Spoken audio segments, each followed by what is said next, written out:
Ừ.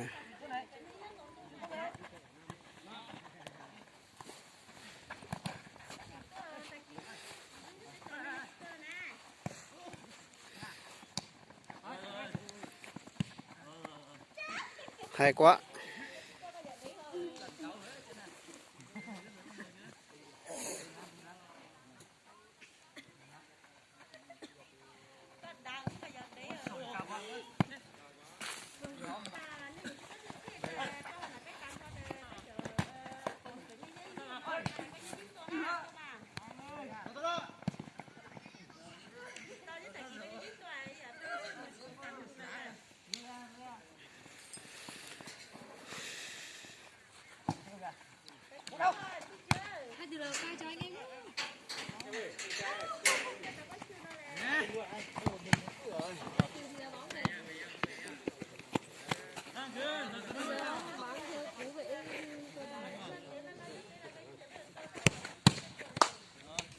Từ anh em Lào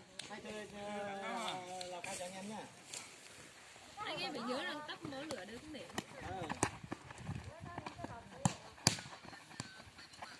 Ôi bay bóng suốt ngày bây giờ đau lắm rồi. Đây còn mỏi lắm à. Vợ đâu gọi trả tiếng.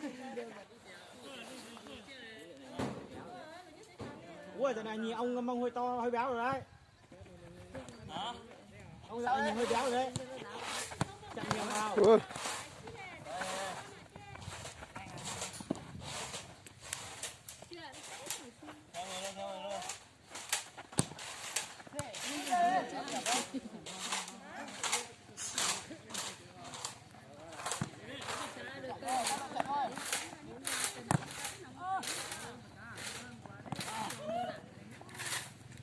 Mình đéo biết đắt.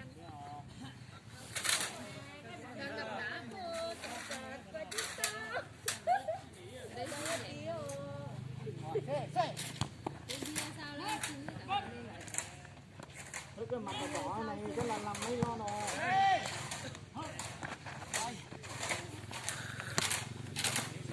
Em ơi.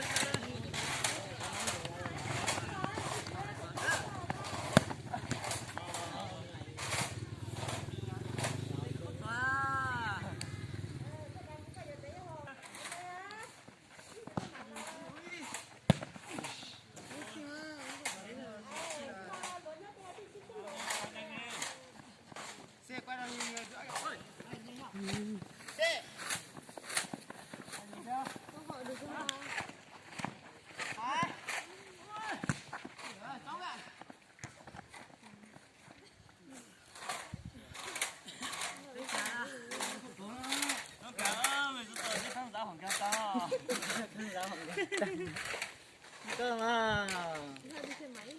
Đâu không?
Thầy cầm mà gì vậy?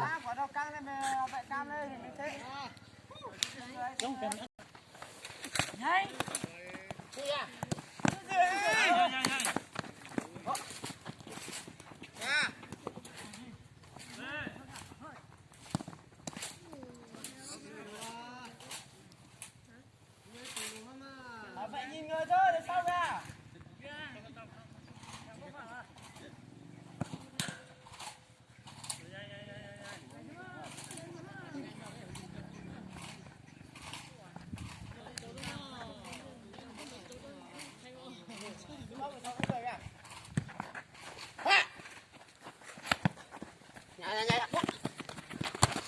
rồi em lại nhà đi khỏi đây biết mà. Vô thôi. Nhả rồi. Tầm lên luôn. Nhảy. Ôi giời. Làm rồi. Đây rồi. Làm gì đây?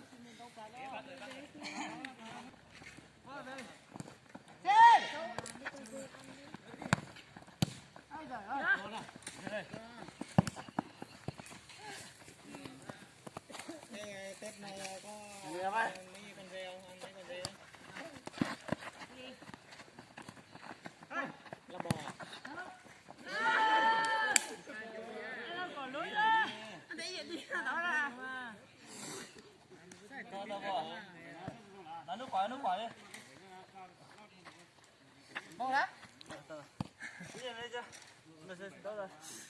Làm lại này mình sẽ tập lên mình sẽ. Bắt đầu đi. Ngập rồi. Đó.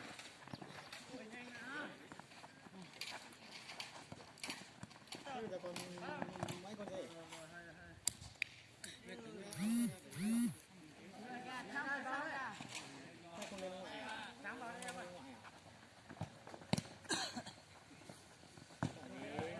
Em đây cái chi bày toán cái gì đâu?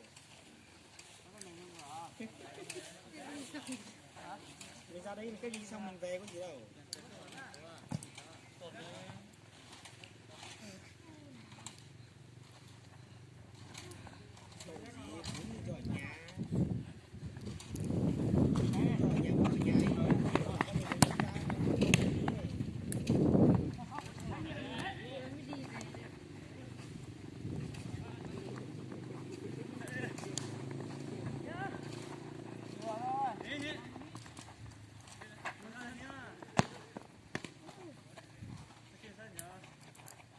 Tối qua nói chuyện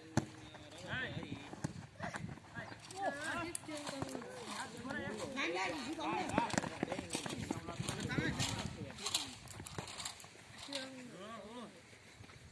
sao kìa?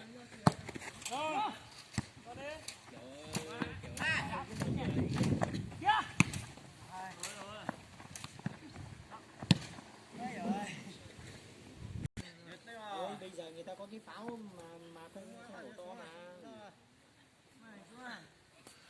Cái pháo mà được chính quyền người ta cho phép rồi. Cái này là cái việc cho phép mình điều lái thôi.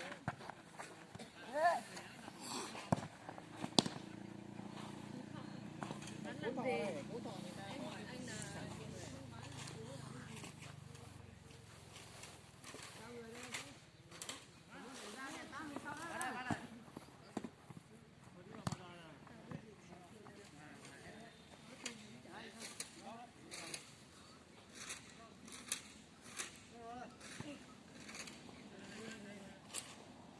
một ít sữa cho cún luôn.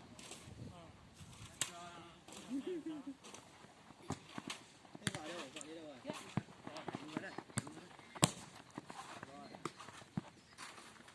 Ông chơi chim chơi cọ như này tú đầy tiền.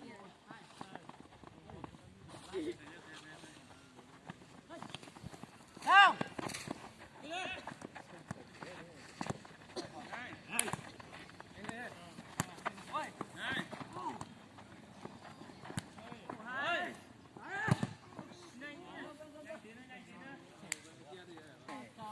Đồ rừng như vậy đánh mà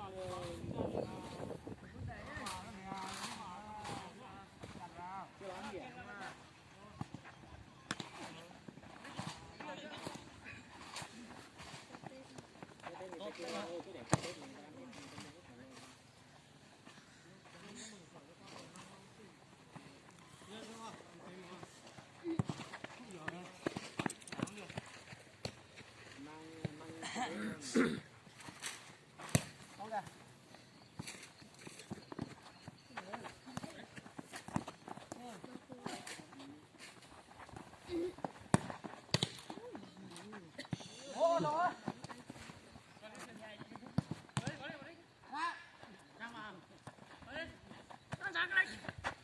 Ví dụ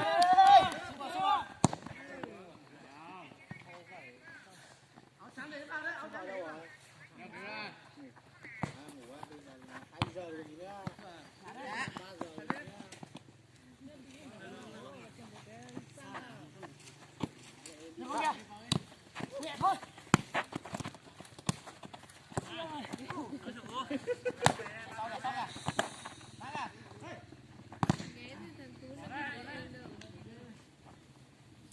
Định riêng. Ông này định 1 năm 2 con.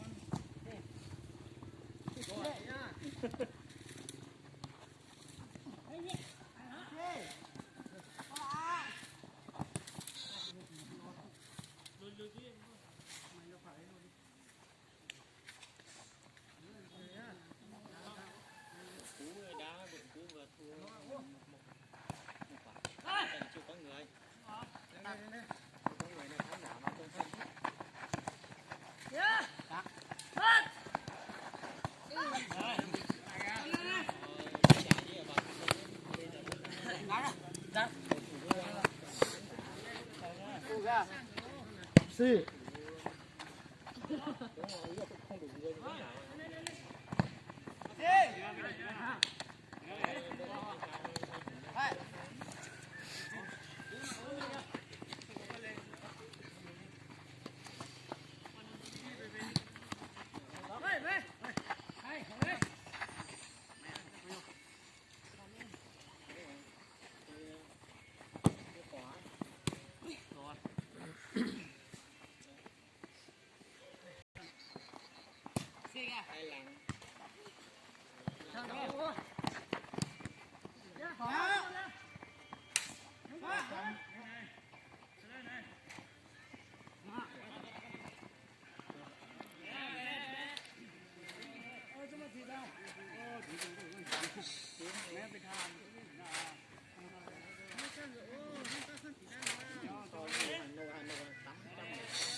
Ngon lành nhỉ.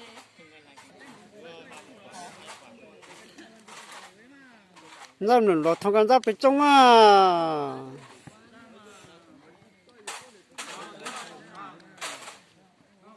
Câu rơi vào chứ không phải là đá vào đâu. ở tao xử lý Không. Nếu mà ông đưa vào đánh đầu, chắc ông thủ môn nghĩ không phải. Rơi từ trên cao rơi. Các bác cần có hai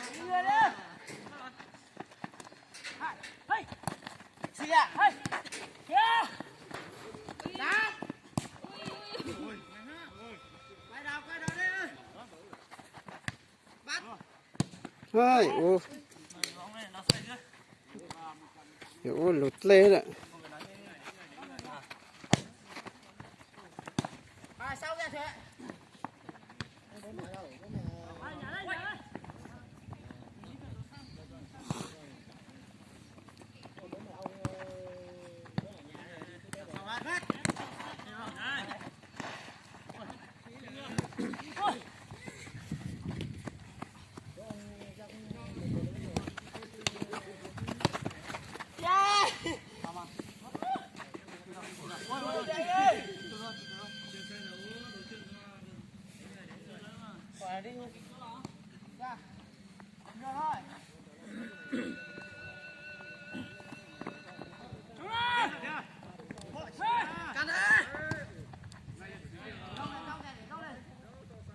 Nha, có thời gian anh em nói chuyện nha.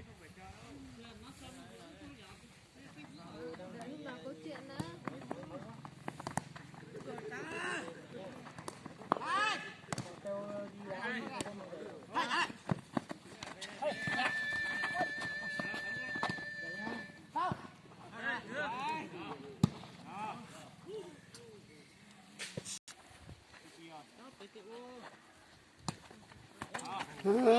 chỉnh chưa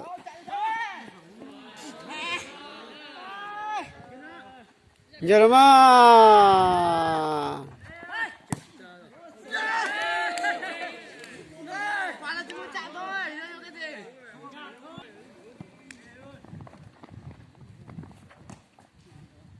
sao kìa.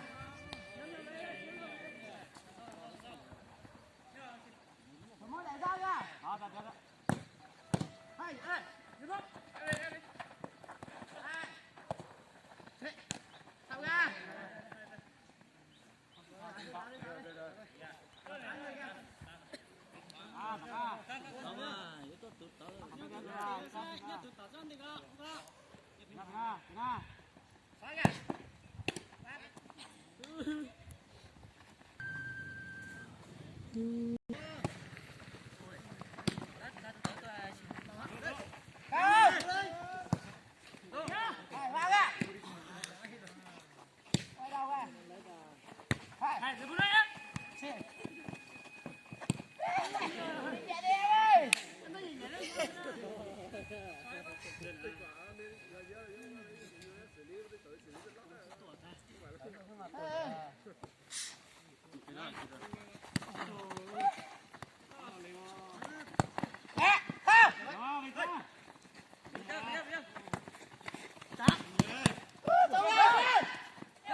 to cái to này to xóa lộ là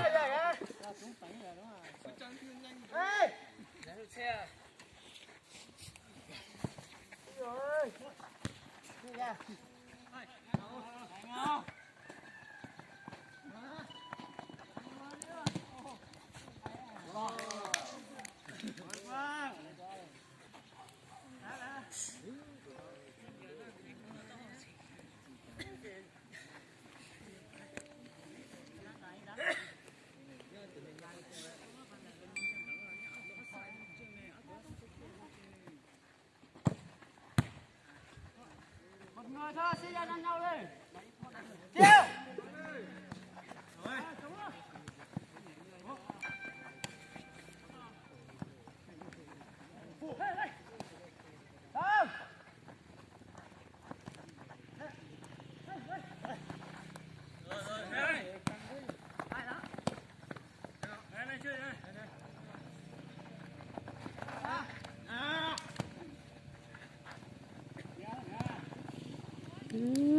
rồi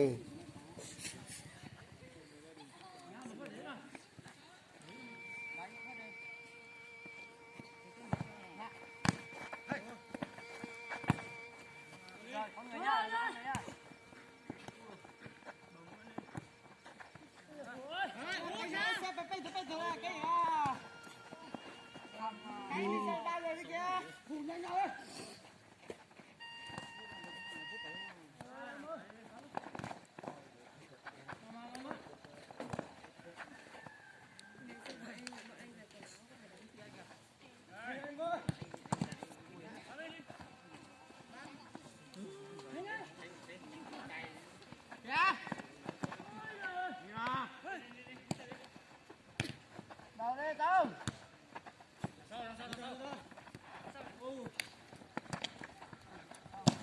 Ba đi.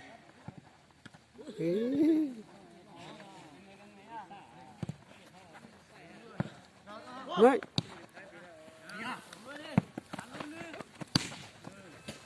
Kìa.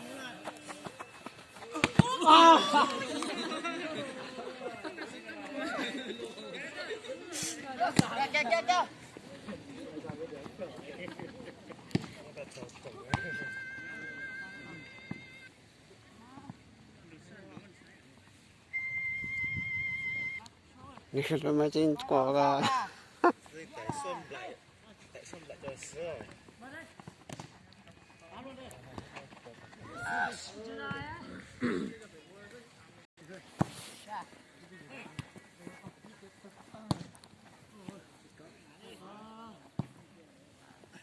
Đi cái làm như thế ra đây, đi cái làm quả nữa.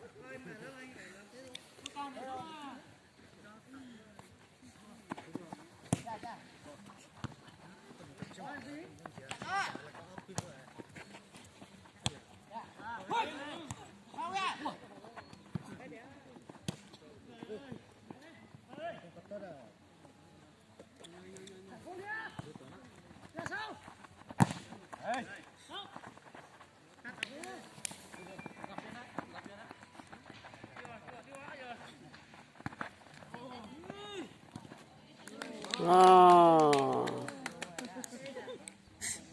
quả nó như tôi chưaเลยha cả hai điều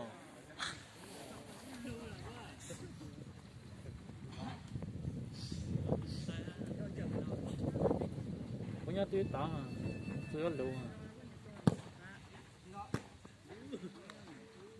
Tao kìa.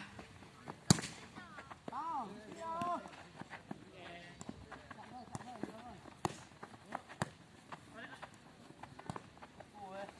ôi giời.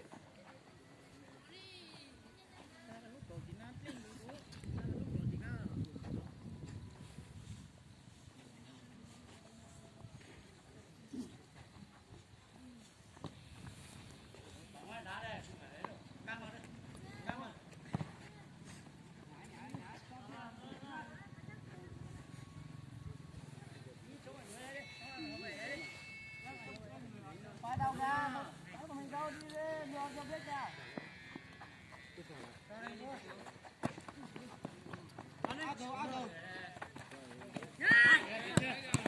Dạ dạ.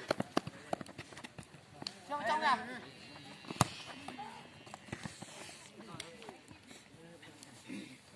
Quay đầu đi rồi đi, quay đầu đi. Chọn đó. Người thôi.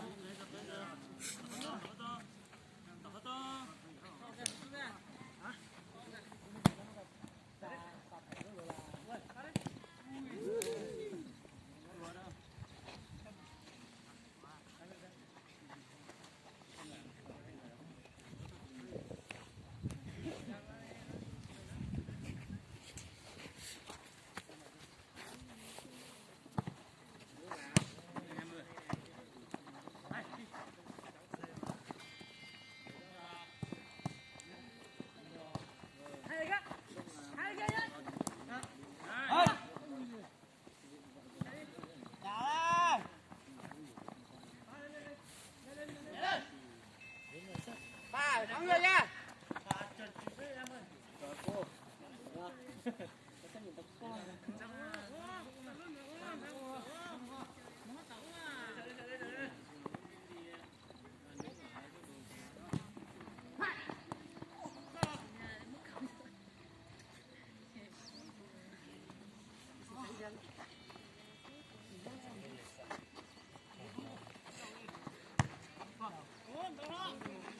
Sao kìa.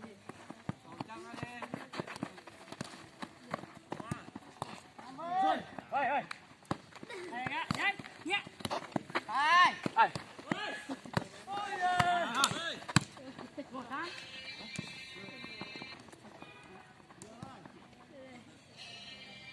cái này cho được tao lo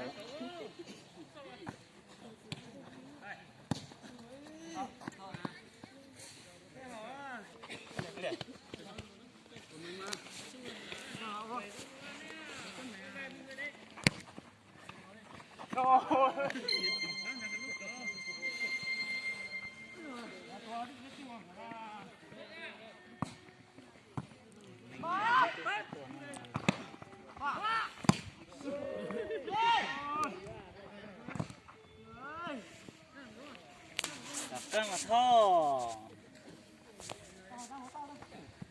tôi bao từ chờ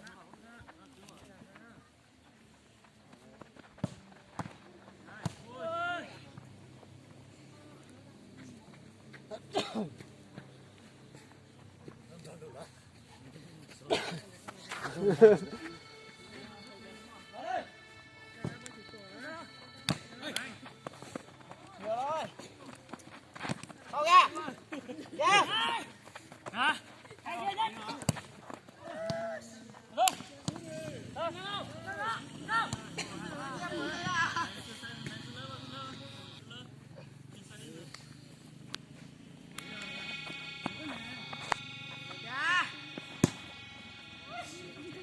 Kìa.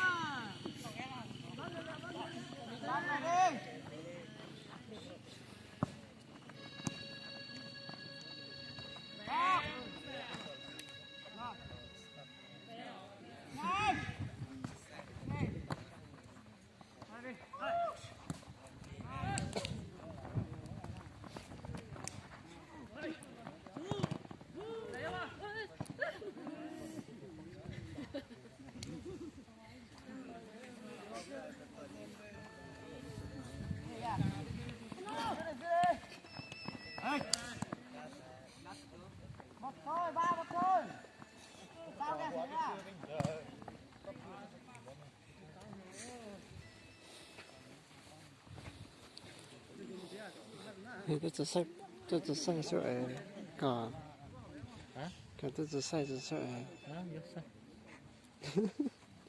เนี่ย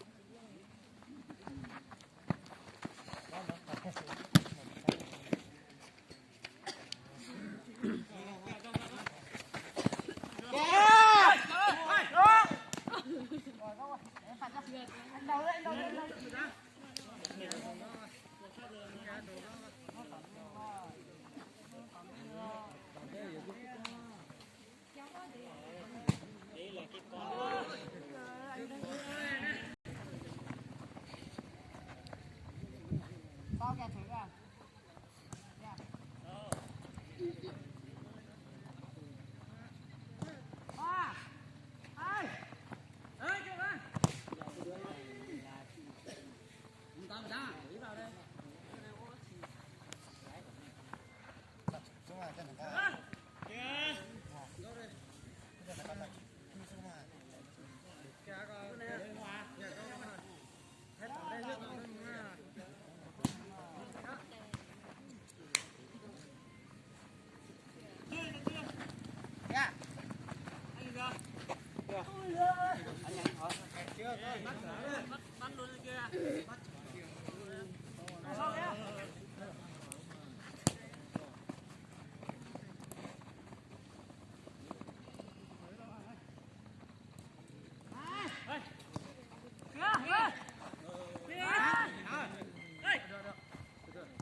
我就把他们拉了。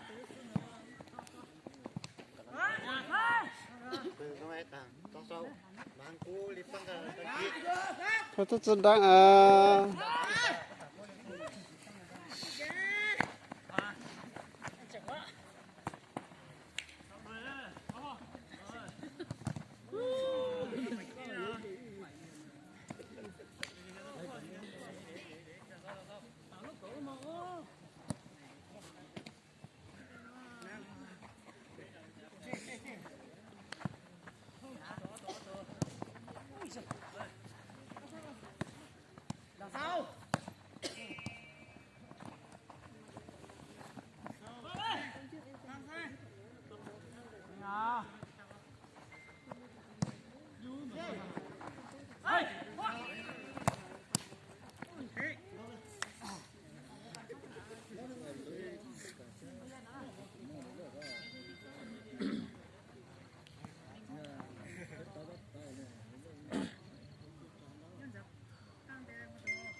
Cho chạy mình.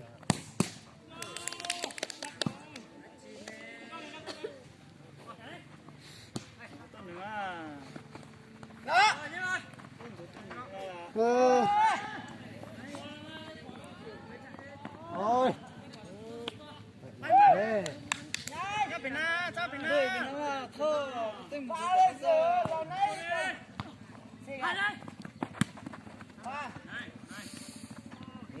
Ôi, chịu nhẹ quá thằng mày. Hai người đi. Cho nên này. khai thác cái chân Ủa, vào nó mì lợn ăn cả hứa. úp chó ủa sao